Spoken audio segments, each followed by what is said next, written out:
interesting text message from you last night. What was that about? Last night, David texted me, "You are so damn fine. I want to eat you up."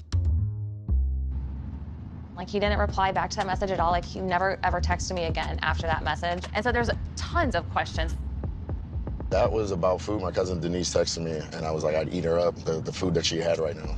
How is it about food? She was holding food. She sent me a picture of food that they were eating because they invited me out, and I was like, I just want to eat you up right now because she had all the food. Dave, you know he done fucked up, right? And the whole time Michelle is like, got him. Do you guys see the look on Michelle's face? Michelle cannot stop smiling because she is so happy because this is her get out of jail free card. She knows now this is her excuse to get out, you know? I know the feeling. I've been there. I've been with guys that I did not want to be with. And then finally, when they did something crazy enough for me to be like, I'm done, it was like, yes. What, no cries, what, no nothing? Why did I hang in there? Obviously, there was something that I was getting out of the relationship at that time where I was just like, you know, or I was just to say, I don't want to do this anymore. So I just waited and waited and waited. And then bam, they did something that was good enough for me to be like, I don't want this anymore. And that's why Michelle is there. Michelle is only there so that she don't get fined. The excuse. You know what's funny though is watching Michelle talk to her friends about the text message, because in our community, it don't go like that. Michelle is like, he sent me a text message and it sounds a little bit suspicious, don't you think? No. If that was me or my girl, the conversation would be, girl, let me show you this text message. I don't know who you think he fooling. I know he was da-da-da-da. Totally different, right? It's like she's trying to give him the benefit of the doubt, but she knows in the back of her mind, he ain't no good. You can't bite the hand that feeds you. It's always the broke ones that do you the dirtiest, I promise. But do we blame him? I mean, his woman is not giving him anything to work with. So it is what it is at this point, you know. And then she confronts him about texting and having coffee and going on dates with his exes from Tinder. Who does that? Like, dude, you literally walk down the aisle. You're on this show. You're in this experiment. Why are you still going on dates with your Tinder people? Like, that's crazy. And I feel like he did that as a deflection. Like, if I'm honest about that, then she'll think that I'm being honest about the photo and the text message that I accidentally sent to my cousin. So Basement Dave think he's slick, but he ain't slick. You know, a sister would have been figured that out. Like, you full of it, bruh. Maybe that's why he likes some blonde hair and blue eyes, because he think he can get over on them. And right now, Michelle is playing into it, but Michelle already knows what's up. But this was a funny scene to see her confront him the first time and the second time. Like, you know, this text message is still on my mind. I need some clarity, you know? And he would not come clean. And he even said it while he was talking to her. He said, this is what I'm sticking to. That lets you know, this is a story and this is a story I'm sticking to, and I'm taking it with me to my grave unless something else comes out. But I tell you what, everything you do in the dark will come to the light. Even if you are the person being wronged by the other person, if you do something wrong, it's gonna come out. It's gonna come out. Let's see, Madison and Alan, all of the couples had some really, really deep conversations when they wrote the letters to their younger selves. And I really appreciated that, because it also helps us to figure out or to understand more why they are the way that they are, why they think the way that they think. And I love this part of the show because it gives more perspective into who they are as a person and why they either are good matches for each other or not. And Madison revealed some information about herself being bullied as a child and going to another school, and how that was the best decision she ever made, and about her grandmother dying and how she understands how important it is to cherish family and give them their roses while they're alive. I thought that was a really good point, because oftentimes, after people are gone, we look back and we say, dang, I wish I would have said, I love you more. I wish I would have answered the phone more. I wish I would have, So I thought that was really good. Alan revealed a lot of stuff about his past, about his parents, his relationship with his dad, and how kind of strained it was and everything. And that was really, really interesting when he discussed, how he would spend time with his dad and there would be no talking. Just being in the presence of him was quality time, but you could tell he still was missing something from his father and that he still yearns for the approval of his father.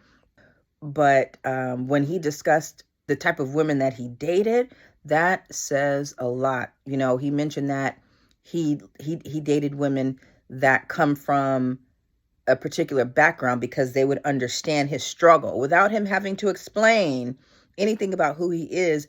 These women already come from that, so they understand chaos and they just get him. I thought that was really, really interesting. And Madison was asking some really, really deep questions.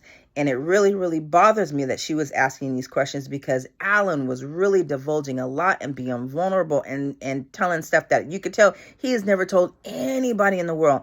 And it frustrated me because Madison don't want him. So it's like, why would you get somebody that you're not interested in, don't want to be with, cheating on, allegedly so far? Why would you want to get to know them that much more? Why would you even give them the idea that you care enough about them by asking these deep questions that's going to make them fall for you even more? Because when a person peels back layers and they start revealing more who they are, you feel, you release hormones and stuff like that, and you start to feel a closeness with that other person. And so Madison, to me, is the villain of this whole thing because she is playing a good game. She is making Alan think that she is really interested and that she actually cares about him as a person. Now, she did tell him, I may not be attracted, but I really am starting to appreciate the person that you are. And at the end of the day, Alan don't want that. Alan don't want you to appreciate him as a person. Alan wants to get in the sheets. Alan wants to get in them guts. Alan wants to feel you, taste you, touch you, all of that. And you're not giving him anything. So, I think she's doing the best that she can, but I think she should calm down with trying to get to know him and trying to hold him accountable and acting like you actually care about this man when you really don't. You really don't. And it's confusing the heck out of him. It's not enough for her to be like, don't touch me, don't do that. And he could tell that she cringes when he touches her, but she's giving mixed signals, and to me, that is just, it's diabolical because it's like, don't act like you care when you know you don't see a future in this man. That's my thing, And I was hoping and praying that Alan wouldn't divulge too much, but he couldn't help it. He got deep. He explained some things to her, revealing from his past and the way that he thinks.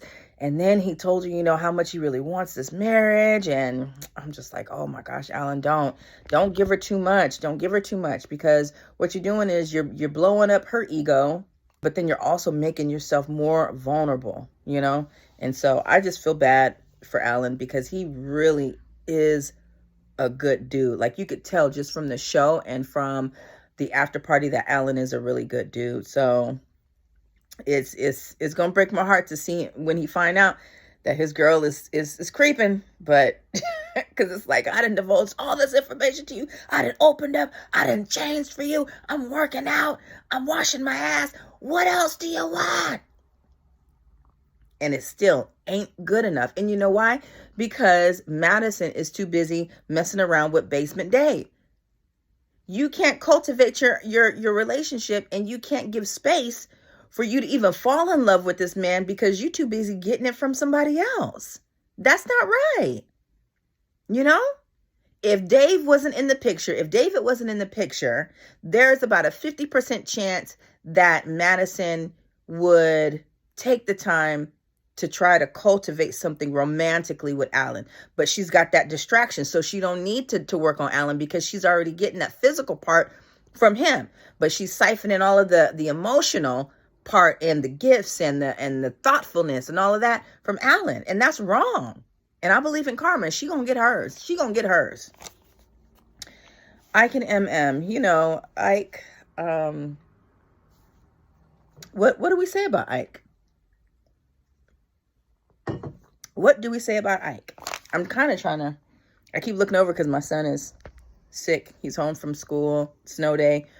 But Ike, you know, I be wanting to listen when I watch like reality shows, and the person that I loathe the most, I always fast forward through them. But I gotta watch this so that I could be able to report on how much I just dislike Ike. And even Ike's friend, while they were pretending to box, even Ike's friend looked confused. Like, I get you, bro, but at the same time, he's like, no, this ain't making no sense, dude. He's just a weirdo. And he literally said to his friend, you know, have you ever tried to have somebody get to know you, but not by what you tell them, but like how you act and how you just are? And his friend was like, yeah, buddy. No, when you're on a time crunch, you guys only have 2 months to get to know each other. Like, you really don't expect her to ask you questions, especially if you're not making time for y'all to go out. If you're not making time and planning dates, how is she going to get to know you other than having conversations? And you don't want to take the time to sit and ask and answer a question about who you are? And we need to double back on when he told her that he made his mother get rid of all of his pictures from when he was a child. Why? We need to dig deeper into that. I feel like ain't nobody asked the right questions on that, because I'm like, why? Were you born something else? I mean, and honestly, that would explain a lot. But anyways, were you born something else? Were you an ugly duckling? What happened? I need to know. We got to double back. We got to go back. We got to examine that. I am curious. So curious. But he's just a weirdo. But I did appreciate when he came to the apartment and MM was sitting there looking so cute. Oh my gosh, she can dress, right? She is so cute. I like her better without all the makeup though. I think the makeup kind of makes her look older, and it just doesn't. She clean face, beautiful girl, just beautiful naturally. You know, do the lashes, little lip gloss, and she's gorgeous, you know. But she was looking cute today, and she's just sitting there, you know, just biting her tongue the whole time. But I did appreciate the fact that he was open and honest, and he just told her, look, I can't do this. And at the end of the day, I don't want to resent you, and I don't want to be mean to you, because if I'm feeling this way and I feel like I got to walk on eggshells in my own home, which he's half of the reason why they're on eggshells in the first place. But if I have to walk on eggshells in my home, I'm not going to be the nicest person to you, and I can't do that to you, and I don't want to be suffering either. So I appreciated his honesty in that point, because listen, if you can't live amicably with somebody in this type of environment, the best thing to do is leave. Now, Ike keeps calling MM aggressive, and at this point now he's doing it just to be a bully and to be mean, because he knows she doesn't like the word. So now he's using it against her. It's one of those passive aggressive tactics, you know, that petty shit that I don't like. That's what he's doing in this case. And so I need to see, you know how they have those after filming hours footage with the cam and the black light, or what are they? Anyways, where they can video in, because it still be recording them. And I need videos of that, because they still haven't been able to provide any proof to back up what Ike is saying. Because if that was the case, they would have rolled back and be like, let's remind the audience of sometimes that MM was aggressive when the camera crew were in there. And there's no video so far. There's nothing her talking crazy to him, nothing her going off, nothing like that. So it's like, you starting to look like a liar. I mean, we all know you're full of it. We know you're full of it. We know you came on the show for the wrong reasons, and we know you're full of it. But the truth ain't in Ike at all. Nobody knows why liars lie. The truth ain't in him. You know, and I feel bad for her, because she keeps trying and trying and trying. And my blood was boiling for her while she's sitting on that couch, and he's just telling her it's too much. He can't do it.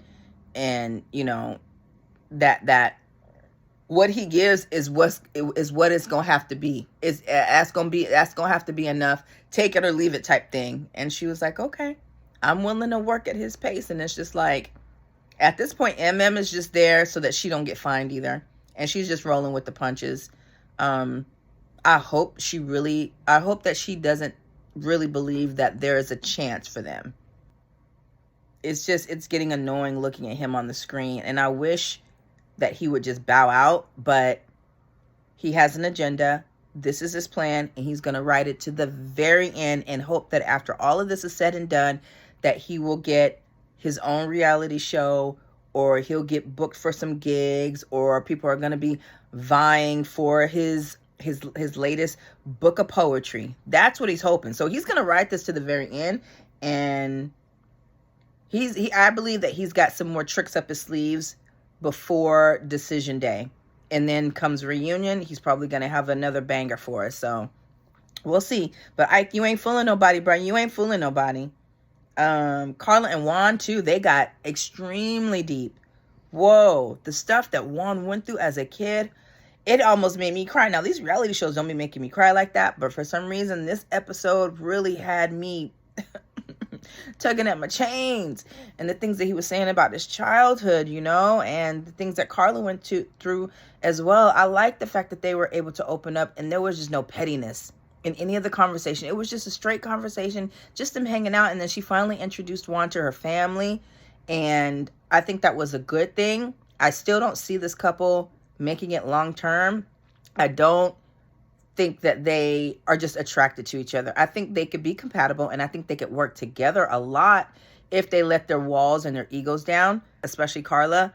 But I don't think that, I don't see the attraction there. But again, attraction literally can grow, I've talked to people that I wasn't necessarily attracted to, and then all of a sudden it was like something happened, and it was like a switch that went off, and all of a sudden I started seeing them in a different light, So attraction can grow, but you have to want it, and you have to want it, and you got to be vulnerable enough to get to a place where you let your guards down, and that's really how attraction grows, I think. Camille and Thomas, y'all see the resemblance on Camille and her daddy? Camille and her daddy look just alike. That mess was funny. But that was good to see, how a father, really adores their child and what fathers are supposed to do. I loved the conversation that Thomas was having with the dad and the family and things like that. Again, Camille, no swag. I mean, ma'am, the outfits, the conversation. Yeah, my dad, yeah. Camille. But she's not bothering Thomas anymore because he's putting it down. So I digress. I will leave Camille alone from now on. I won't talk about Camille's fits no more. I loved the meeting that she had with the mom. Camille was ready to drink. I think that's why Camille is as thick as she is, because Camille likes to drink. Alcohol does add weight. So when I stopped drinking, I lost 20 pounds in like a month. No lie. But Camille was ready for some shots. And I love the fact that she was so open with the mom, and that the mom was open. That was the one scene in the show that I actually did like well up. Believe it or not, I do have feelings, people, okay? And things do make me well up and make me get a little teary-eyed. And her explaining everything that she went through, giving up her children for adoption, I absolutely appreciated the fact that this woman was able to express what she was going through. And when she said that I knew I was doing what was best, but when I gave my children up, it was the worst thing I could have ever done. I loved the transparency of that moment in this show, because believe it or not, there is somebody out here struggling with children, and they are literally contemplating either getting rid of their kids through the AB or giving their kids up for adoption, because the struggle is real. So I love the fact that she expressed, how it was good for her and the kids in the long run, but it was also one of the worst decisions she ever made, because somebody needed to hear that. Somebody needed to hear both sides, the good and the bad, the pros and the cons, But the mom is real. They've cultivated a relationship over the last 7 years, and I'm really happy for Thomas, because kids, always need that missing piece. Like, kids always long for their parents, they want to know where they came from, and they want to feel connected to something, your roots, So I'm glad that Thomas and his mama have that relationship. I wonder if his brother is as close to his mom as he is. But I think Thomas and Camille are good. I think they are the only solid couple on this show that we can probably say about 85% chance that they will stay together. I got a feeling they're going to stay together. I think as long as they just continue communicating and they're able to accept each other for who they are and where they come from, I think they're going to be good. Yeah. They show tidbits from the next episode, and Michelle is with the girls at the gym rehashing the text message, honey. And everybody is looking shocked, and Madison is sitting there laughing, child. So I think Madison is the culprit. And if she is, I hope somebody whoop her ass.